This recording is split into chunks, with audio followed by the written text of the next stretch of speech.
The stars belonged to the pirates now. Captain Jake Sullivan knew this truth as he stared at his cargo ship's cracked display screen. 3 red dots moved across the scanner, getting closer to his position near the edge of space. For 30 years, the Crimson Fleet had ruled the galaxy with fear. Their leader, Captain Zethkree, was a giant lizard-like alien from a war planet called Scaros. His red ships moved from system to system, taking what they wanted and killing anyone who fought. Back. Entire worlds paid him money just to be left alone. The peaceful aliens who ran the galaxy's trade routes had tried to stop him. They sent their security ships, but the pirates always won. The bug-like Quillari traders were too scared to fight. The tall, thin Etherians preferred talking to shooting. Even the tough Vorthan Empire had learned to stay away after losing 2 of their best warships. Jake's ship, the New Frontier, was just a cargo hauler. Nothing special. His crew of 12 people moved supplies between the outer colonies and the main trade stations. They were not soldiers or heroes. They were just trying to make a living in a dangerous galaxy. "Captain, we're picking up a distress signal," said Lisa Morgan, his second officer. She was young but smart, and Jake trusted her judgment. "It's coming from a Quillari merchant ship near Kepler Station." Pete Davis, their engineer, looked up from his coffee. "Could be a trap. Pirates use fake distress calls all the time." Jake studied the signal. It looked real. The Quillari ship was called the Gentle Prophet, and its captain was begging for help. Someone was attacking them, and they had nowhere to run. "Set course for their position," Jake ordered. "We have to try." Lisa shook her head. "Jake, if it's the Crimson Fleet, we don't stand a chance. Our ship has no weapons." "We can't just ignore it," Jake said. "Those traitors never hurt anyone. If we can help them escape, we should." The New Frontier changed direction and headed toward the distress signal. As they got closer, Jake's worst fears came true. 4 red ships circled the burning wreck of the Quillari vessel. The pirates had already finished their work. "Too late," Pete whispered. One of the pirate ships turned toward them. It was bigger than the New Frontier and covered in weapons. Jake could see the Crimson Fleet symbol painted on its hull, a bloody skull with tentacles. "They're scanning." "Us," Lisa reported, "and they're moving this way." Jake's hands moved over the controls. He had trained in the Earth Navy before becoming a cargo captain. That training told him to run, but something else, something deeper, told him to stay and fight. The pirate ship came alongside them. A voice crackled over the radio, speaking in broken galactic standard. "Little cargo ship, this is Sub-Commander Veltar of the Crimson Fleet. You will prepare to be boarded. Resist and die." Jake looked at his crew. They were scared, but they were also angry. The Quillari had been good people. They sold food and medicine to the outer colonies. They had families waiting for them at home. "All hands prepare for boarding," Jake announced over the ship's speakers. "Grab whatever you can use as weapons. They want to fight. Let's give them one." The pirates came through the airlock expecting easy prey. Veltar was tall and covered in scales with sharp teeth and 4 arms. His boarding party carried energy weapons and wore armor. They thought they were dealing with another weak alien species. They were wrong. Jake hit the first pirate with a metal pipe, breaking 2 of his arms. Lisa used a welding torch to blind another. Pete sealed them in the cargo bay and turned off the artificial gravity. The pirates floated helplessly while the humans, who had trained in zero gravity since childhood, moved like deadly dancers. The cargo bay became a battlefield. The humans used every dirty trick they knew. They threw tools, used the ship's systems as weapons, and fought with a fury that shocked their attackers. When one pirate tried to surrender, Jake's crew member Danny Ross just smiled and hit him harder. "What are these creatures?" one pirate screamed before Pete electrocuted him with a power cable. The humans had something the pirates had never seen before. They did not give up. When they got hurt, they got angrier. When their friends were threatened, they became dangerous. They fought like wild animals protecting their young. In 10 minutes, it was over. Most of the boarding party was dead. The rest were badly hurt. Veltar himself was missing an eye and 2 teeth. He crawled back to his ship, bleeding green blood on the floor. "Retreat," he shouted to his remaining pirates. "These aliens are insane." The pirate ships pulled back, but they did not leave. They watched the new frontier from a safe distance. Jake knew they were calling for help. "We need to get out of here," Lisa said. "More of them will come." Jake nodded. They had won this fight, but it was just the beginning. As the new frontier jumped into hyperspace, heading back toward human space, Jake wondered what they had started. On the pirate flagship, Veltar stood before Captain Zethkree. The giant lizard listened to his report with growing interest. "You say they fought without fear?" Zethkree asked. "They were like demons, Captain. When we hurt one, the others got stronger. They used their own ship as a weapon. I have never seen anything like it." Zethkree's yellow eyes gleamed. "Where did these humans come from?" "A system called Sol, Captain. Third planet from the star, they call it Earth." "Earth," Zethkree repeated the word slowly. "Find out everything about this world. If these humans want to play with pirates, we will show them what real fear looks like." But as Veltar left to carry out his orders, Zethkree felt something he had not experienced in many years. For the first time since becoming the galaxy's most feared pirate, he was not sure he would win the next fight. The news hit Earth like a bomb. Captain Jake Sullivan's cargo ship limped back to Luna Station with battle damage and an impossible story. Admiral Kate Morrison read the report 3 times before she believed it. "Hostile aliens," she said to herself. "And they know where we live." Admiral Morrison called an emergency meeting at Terran Defense Command. The room filled with Earth's top military leaders. General Rick Hayes commanded the ground forces. Colonel Amy Park ran the Space Marines. They all looked worried. "Let me understand this," General Hayes said. "A human cargo ship fought alien pirates and won?" "That's what the report says," Admiral Morrison replied. "But now they're coming here." Dr. Ben Carter arrived with boxes of alien materials that Jake's crew had collected from the pirate ship. He was Earth's best scientist for studying alien life. His hands shook as he opened the first box.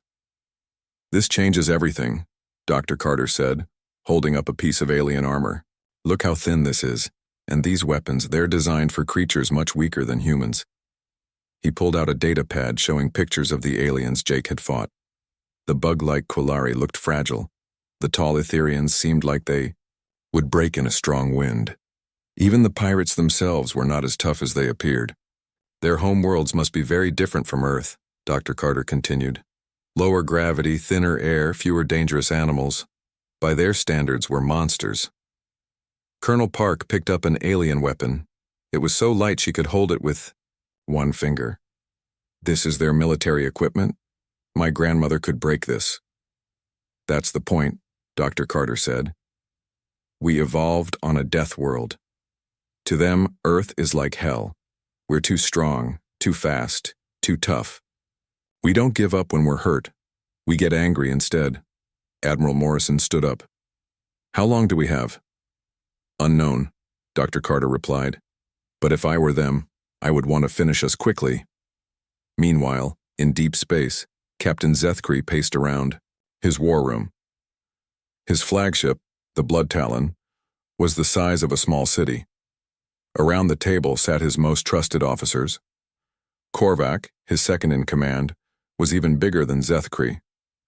His scales were black with red stripes. "We should destroy their world immediately. These humans are dangerous." "Perhaps," said Yixna, the fleet's tactical expert. She was smaller but smarter than the others. "But they might be useful. Imagine if we could recruit them as soldiers." Zethkree's yellow eyes narrowed. "Veltar says they fight without fear, that they get stronger when hurt. Is this possible?" "I have studied the recordings from his ship," Yixna replied. "They moved fast in zero gravity. Their bodies are very dense, and they use tools in ways we never imagined." "Tools as weapons," Korvac sneered. "Like savages." "Effective savages," Yixna corrected. "They killed 15 trained pirates with cargo equipment." Zethkree made his decision. "I will test them, send 20 ships to their system. If they surrender, we recruit them. If they fight, we learn how dangerous they really are." Commander Thaxel got the mission. He was young for a pirate commander, but smart and ruthless. His ships were the fastest in the fleet. He expected to be back in a week with news of easy victory. Jake Sullivan sat in Admiral Morrison's office, still wearing his torn shirt from the battle. His arm was in a bandage, but his eyes were alert. "How many ships are coming?" Admiral Morrison asked. "Veltar mentioned 20, Jake replied. "But there could be more behind them." Admiral Morrison looked at her own fleet status. Earth had 6 destroyers, 3 cruisers, and 1 prototype battleship called the Defiant. Against 20 alien warships, the odds looked bad. "We need to evacuate the outer colonies," General Hayes suggested. "No," Admiral Morrison said firmly. "If we run now, they'll know we're weak. We make our stand here." Captain Steve Rodriguez commanded the Defiant. He was old for a space captain, but had more battle experience than anyone else in the fleet. His ship was new and untested, but it carried the heaviest weapons Earth had ever built. "Admiral," Captain Rodriguez said over the radio, "my crew is ready. We know what we're fighting for." The human fleet moved to meet the pirates at the edge of the solar system. They did not have many ships, but each one was crewed by people who would not give up. Commander Thaxel's fleet came out of hyperspace expecting to find scared aliens begging for mercy.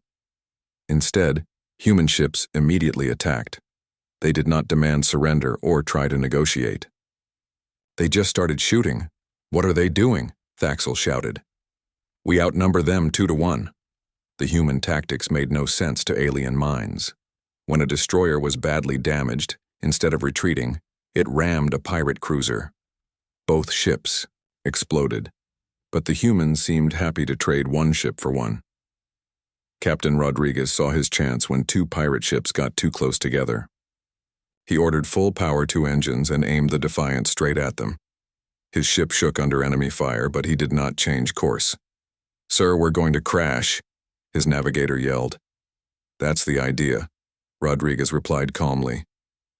The Defiance reactor overloaded just as it hit the first pirate ship. The explosion was visible from Mars. When the light faded, 4 pirate vessels were gone, along with the human battleship. The battle lasted 3 hours. When it ended, 17 pirate ships were destroyed or crippled. Only 3 escaped badly damaged and carrying terrible news. Commander Thaxel barely made it back to the Blood Talon. His ship was held together with emergency patches. His crew was in shock. "Report," Sethkree demanded. "They're insane," Thaxel gasped. "They use their ships as bombs. They ram us on purpose. They would rather die than lose." Sethkree listened to the full report with growing unease. These humans did not fight like any species he had ever encountered. They did not value their own lives above victory. For the first time in 30 years, the galaxy's most feared pirate began to wonder if he had made a mistake. Captain Sethkree stared at the star maps in his private chamber. Red marks showed where his ships used to patrol. Now half of those marks were gone. The humans had destroyed them in just 2 months. "This cannot continue," Korvac said, his voice angry. "We are losing ships faster than we can replace them." Sethkree's claws scraped against the metal table. "Then we need allies. Contact the Vorthan Empire. Offer them half of human space if they help us." But the Vorthans were already talking to Earth. Ambassador Kethmore, a tall warrior with blue skin, sat across from Dr. Ben Carter on a neutral space station called Crossroads. Between them lay the future of the galaxy. "Your species interests us greatly," Kethmore said in careful English. "We have fought pirates for many years. You destroyed more of them in 2 months than we managed in 20 years. Dr. Carter smiled. "We're just getting started, but we need information. Where are their bases? How many ships do they have?" "I will provide what I can," Kethmore replied. "But why do you fight so hard for people you do not know?" "Because it's the right thing to do," Dr. Carter said simply. The Vorthan ambassador was quiet for a long moment. His people valued honor above all else, but they had never met aliens who would die for strangers. These humans were something new. Back on Earth, Admiral Morrison launched Operation Cleansing Fire. The plan was simple: hunt down every pirate base and destroy it. Leading the mission was Lieutenant Commander Dan Foster, a space marine who had trained his whole life for war. Dan's team wore new exosuits built from human engineering and alien technology. The suits made them stronger and faster, but more importantly, they made them fearless. When Dan's Marines boarded a pirate station, they moved like death itself. The first target was an asteroid base called Devil's Rock. It had been a pirate stronghold for 15 years. The aliens who lived there thought it was impossible to attack. They were wrong. Dan's Marines came through the walls using mining charges. They did not announce themselves or demand surrender. They just started clearing rooms, one by one. The pirates had never faced soldiers who enjoyed their work. "Contact the fleet," screamed the base commander, a fat alien with 6 arms. "Tell them the humans are here." But there was no time. In 30 minutes, Devil's Rock was silent. Dan's team had captured 60 pirates and freed 200 slaves. The slaves were different alien species, Quillari traders, Etherian farmers, even some Vorthon civilians. "You are free," Dan told them through a translator. "We will take you home." The freed slaves could not believe it. Pirates had owned them for years. Some had forgotten what freedom felt like. Now these strange humans had given it back to them. Word spread quickly through the galaxy. The humans did not just fight pirates, they saved their victims. Species that had suffered under pirate rule for decades began to hope again. Captain Laura Chen commanded Earth's first diplomatic ship, the Discovery. She visited world after world, making friends and gathering intelligence. Everywhere she went, she heard the same story. The Crimson Fleet was finally afraid. "They are pulling back to their core systems," reported Captain Jake Sullivan, who now commanded a new destroyer called the Horizon. "But they're not giving up. Zethkri is planning something big." The something big turned out to be a weapon that could destroy entire star systems. Zethkri had found it years ago in the ruins of an ancient civilization. He had hoped never to use it. But the humans left him no choice. "Send a message to Earth," Zethkri ordered. "Tell them they have 1 day to stop hunting us, or their world dies." The message reached Earth just as Admiral Morrison was celebrating another victory. Her fleet had destroyed 3 more pirate bases that week. Now everything stopped. President Maria Santos called an emergency session of Earth's government. The room was full of the planet's most important leaders, but they all looked helpless. "Can we evacuate Earth?" asked the Secretary of Defense. 8 billion people, Admiral Morrison shook her head. "Impossible." "Then we surrender?" General Hayes looked sick saying the words. "No," said a quiet voice from the back of the room. Jake Sullivan stood up, still wearing his ship captain's uniform. "We don't surrender. We attack." Everyone stared at him. Attack a weapon that could destroy worlds? It sounded like suicide. "The weapon has to be somewhere," Jake continued. "If we can find it and destroy it before they use it, we win." Dr. Carter pulled up data on his computer. "I've been studying this ancient technology. The weapon needs a specific energy pattern to charge. If we can disrupt that pattern, it will explode." "How do we disrupt it?" Admiral Morrison asked. Pete Davis, Jake's old engineer, stepped forward. "Sound waves. If we can generate the right frequency, we can cause a resonance cascade. The weapon will tear itself apart." It was a crazy plan. They would have to find Zethkri's hidden fortress, fight through his entire fleet, and get close. Enough to use a sound weapon against a device that could destroy stars. "I'll do it," Jake said. "My crew knows how to improvise. If anyone can pull this off, it's us." Admiral Morrison nodded slowly. "You'll need a distraction. I'll bring the main fleet and hit them head on. While they're fighting us, you sneak in the back door."